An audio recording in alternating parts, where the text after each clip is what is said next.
Quiz ನಲ್ಲಿ first prize ಗೆದ್ದೆ. ನನ್ ಮಗಳು ಬಂಗಾರ. ಲಕ್ಷ್ಮಿ ಸ್ವೀಟ್ ತಗೊಂಡ್ ಬಾರೆ. ಅಬ್ಬಬ್ಬಾ ಏನಪ್ಪ ಮಾಡೋದು ರೀ, ಅವಳು ಗೆದ್ದಿರೋದು ಕ್ವಿಜ್ ನಲ್ಲಿ, ಒಲಿಂಪಿಕ್ ನಲ್ಲಿ ಅಲ್ಲ ರೀ. ನನ್ ಮಗಳು ಒಲಿಂಪಿಕ್ ನಲ್ಲಿ ಮೆಡಲ್ ಗೆಲ್ತಾಳೋ ಇಲ್ವೋ, ಆದ್ರೆ ನಮ್ ಕನಸು ಡಾಕ್ಟರ್ ಆಗ್ಬೇಕನ್ನೋದು. ಡಾಕ್ಟರ್ ಆಗಿ ನನ್ನ ಹೆಸರು ಕಾಪಾಡ್ತೀಯ ಅಲ್ವಾ ಮಗಳೇ? ಹೋಪ್ಪ, ನಾನ್ ಡಾಕ್ಟರೇ ಆಗ್ತೀನಿ. ಸ್ವೀಟ್ ಕೊಡಿಲಿ, ಎಲ್ಲರಿಗೂ ಹಂಚ್ತೀನಿ ರೀ. ಇಷ್ಟು ಚಿಕ್ಕ ವಯಸ್ಸಕ್ಕೆ ಸ್ವೀಟ್ ಹಂಚಿದಾರೆ, ಅಕ್ಕಪಕ್ಕದವರೆಲ್ಲ ನಗಲ್ವಾ? ಯಾಕೆ ನಗ್ತಾರೆ? ಆ 1000 ಜನ ಓದೋ ಸ್ಕೂಲ್ ನಲ್ಲಿ ನನ್ ಮಗಳು ಒಬ್ಳೆ ಫಸ್ಟ್ ಪ್ರೈಸ್ ಗೆದ್ದಿರೋದು. ಅವ್ರು ಸರಿಯಾಗ್ಯಾರ್ರಿ, ಅವ್ರು ಬಿಡಲ್ಲಾಗ್ಯಾರ್ರಿ. ಯಾಕೆ ತಳ್ಕೊಂಡ್ರ ಕೆಲವು ವರ್ಷಗಳ ನಂತರ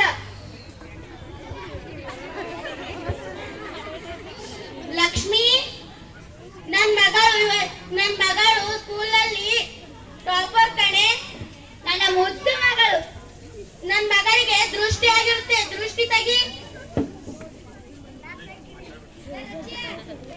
ಹಾಗೆ ಸಂಜೆ ಊಟಕ್ಕೆ ರೆಡಿ ಮಾಡು. ಅಕ್ಕಪಕ್ಕದವ್ರಿಗೆಲ್ಲ ಬರೋದಕ್ಕೆ ಹೇಳಿದೀನಿ ರೀ. ಇಷ್ಟು ಚಿಕ್ಕ ವಿಷಯಕ್ಕೆ ಅಕ್ಕಪಕ್ಕದವರಿಗೆಲ್ಲ ಕರೆದು ಊಟಕ್ಕೆ ಹಾಕಿಸ್ಬೇಕಾ? ನನ್ ಮಗಳ ವಿಷಯದಲ್ಲಿ ಯಾವುದು ಚಿಕ್ಕದಲ್ಲ. ಅರೆ ಗುರು ಬಂದ ನೋಡು, ಬಾರೋ ಗುರು.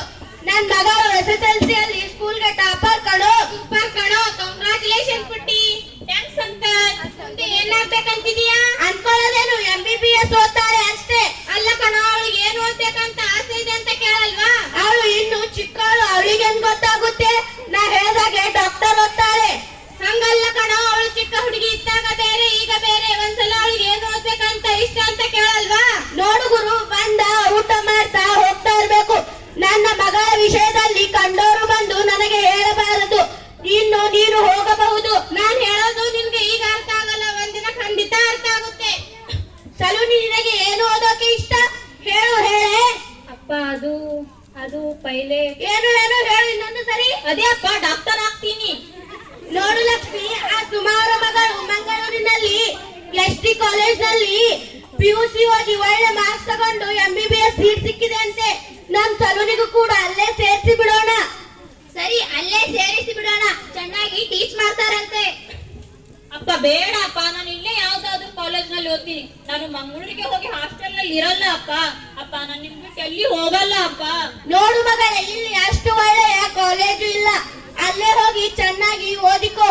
ಅಪ್ಪ ಬೇಡ ಅಪ್ಪ. ಮುಂದಿನ ವಾರ ಮಂಗಳೂರಿಗೆ ಹೋಗ್ತಿದೀಯಾ ಅಷ್ಟೇ.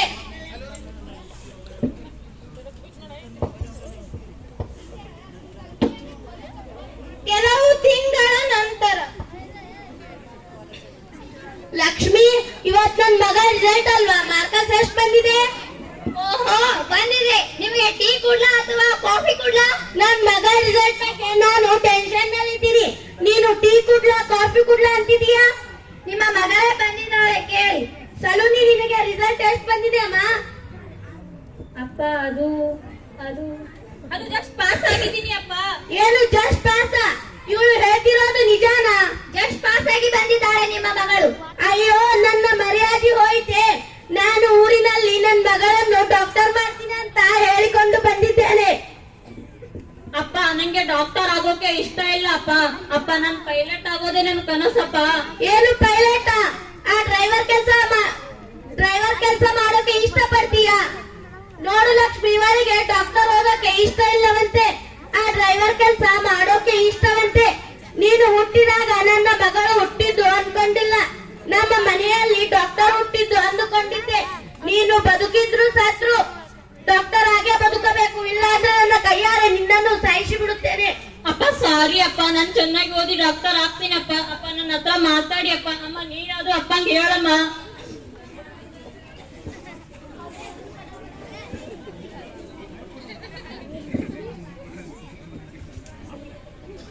ಕೆಲವು ದಿನಗಳ ನಂತರ ಯಾಕಸಲು ನೀ ಕಾಯ್ತಾ ಇದ್ದೀಯಾ? ಅವರಿಗೆ ಹೋಗಲ್ವಾ?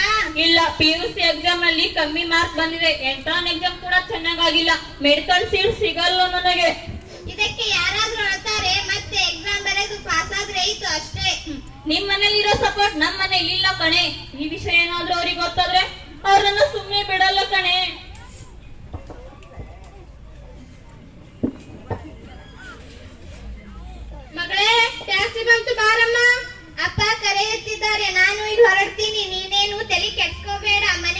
ಫೋನ್ ಮಾಡ್ತೀನಿ, ಬಾಯ್.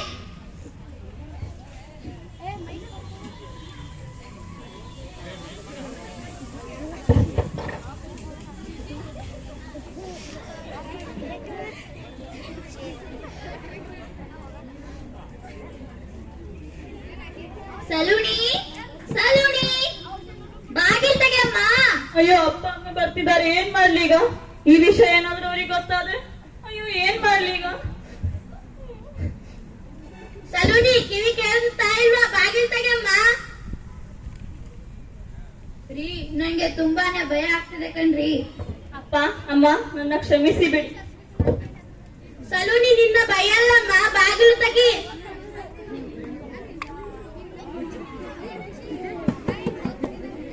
ಅಯ್ಯೋ ಸಲೂನಿ, ಅಂತ ಕೆಲ್ಸ ಮಾಡ್ಕೊಂಡ್ಬಿಟ್ಟೆ ಅಮ್ಮ.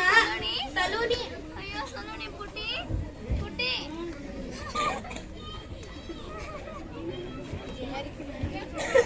ಅಪ್ಪ, ನಾನು ನಿನ್ನ ಕನಸು ನನಸು ಮಾಡಲಿಕ್ಕೆ ಆಗಿಲ್ಲ. ಐ ಎಮ್ ಎ ಲೂಜರಪ್ಪ. ನಾನು ಡಾಕ್ಟರ್ ಆಗಿ ಸಾಯ್ತಾ ಇಲ್ಲ, ನಿಮ್ಮ ಮಗಳಾಗಿ ಸಾಯ್ತಾ ಇದ್ದೀನಿ. ಅಮ್ಮ, ಅಪ್ಪನ ಚೆನ್ನಾಗಿ ನೋಡ್ಕೋ. ಐ ಮಿಸ್ ಯು ಅಪ್ಪ. ಅಮ್ಮ, ಸಲೂನಿ, ನಿನ್ನ ಅನ್ಯಾಯವಾಗಿ ಬಲಿ ಕೊಟ್ಟನಲ್ಲ, ನನ್ನನ್ನು ಕ್ಷಮಿಸು. ಇದು ಒಂದು ಏನ್ ಪ್ರಜ್ಞೆ ಸರ್? ನಿಮ್ ಪೇರೆಂಟ್ಸ್ ಗಳೇ ಹೀಗೆ. ನೀವು ಮಾಡಕ್ಕಾಗಿರೋದನ್ನು ನಿಮ್ಮ ಮಕ್ಕಳು ಮಾಡ್ಲಿ ಅಂತ ಅವರ ಮೇಲೆ ಪ್ರೆಷರ್ ಹಾಕ್ತೀರಾ, ಅವರ ಕನಸನ್ನು ಕೊಲ್ತೀರಾ, ಅವರ ಭವಿಷ್ಯವನ್ನು ನೀವೇ ಡಿಸೈಡ್ ಮಾಡ್ತೀರಾ. ನಿಮ್ಮಂತವರಿಂದಲೇ ಇವತ್ತು ದಿನ ಬೆಳಗಾದರೆ ನ್ಯೂಸ್ ಅಲ್ಲಿ ಫೇಲ್ ಆದ ಸ್ಟೂಡೆಂಟ್ ಅದನ್ನು ಫೇಸ್ ಮಾಡೋ ಧೈರ್ಯ ಇಲ್ಲದೆ ಸೂಸೈಡ್ ಮಾಡ್ಕೊತಿದ್ದಾರೆ ಅನ್ನೋ ನ್ಯೂಸ್ ತುಂಬಾನೇ ಕಾಮನ್ ಆಗಿ ಬಿಟ್ಟಿದೆ. ನೀವು ಹಾಕೋ ಪ್ರೆಷರ್ ತಗೊಳಕ್ಕಾಗದೆ, ಅದನ್ನು ಯಾರಿಗೂ ಹೇಳೋಕ್ಕಾಗದೆ ಪಾಪ ಮಕ್ಕಳು ಸೂಸೈಡ್ ಮಾಡ್ಕೊತಿದ್ದಾರೆ. ಪ್ರೀತಿಯ ಪೋಷಕರೇ, ನಿಮ್ಮ ಮಕ್ಕಳ ಕನಸಿಗೆ ರೆಕ್ಕೆ ಕಟ್ಟಿ ಅವರನ್ನು ಖುಷಿಯಿಂದ ಬದುಕಲು ಬಿಡಿ. ಜೀವ ಇದ್ರೆ ಇನ್ನೊಂದು ಸಲ ಎಕ್ಸಾಮ್ ಬರೀಬಹುದು. ಜೀವವ ಇಲ್ಲದಿದ್ರೆ ನಿಮ್ಮ ಪ್ರೆಸ್ಟೀಜ್, ನಿಮ್ಮ ಸ್ಟ್ಯಾಂಡರ್ಡ್ ಯಾವುದು ಲೆಕ್ಕಕ್ಕೆ ಬರುವುದಿಲ್ಲ. ಬದಲಾವಣೆ ನಿಮ್ಮಿಂದಲೇ ಶುರು ಆಗಬೇಕು. ವಿದ್ಯಾರ್ಥಿಗಳಿಗೆ ಬದುಕಲು ಅದೆಷ್ಟೋ ದಾರಿಗಳಿವೆ. ಆತ್ಮಹತ್ಯೆ ಎಂಬ ಕಟ್ಟ ಕಡೆಯ ನಿರ್ಧಾರವನ್ನು ಕೈಗೊಳ್ಳುವ ಮುನ್ನ ನಿಮ್ಮ ಹೆತ್ತವರನ್ನು ನೆನಪಿಸಿಕೊಳ್ಳಿ. ಆತ್ಮಹತ್ಯೆ ಎಂಬುದು ಸಾಧನೆ ಅಲ್ಲ, ನಿಮ್ಮ ಬದುಕನ್ನು ಸಾಧಿಸಿ ತೋರಿಸುವುದು ಸಾಧನೆ. ಧನ್ಯವಾದ.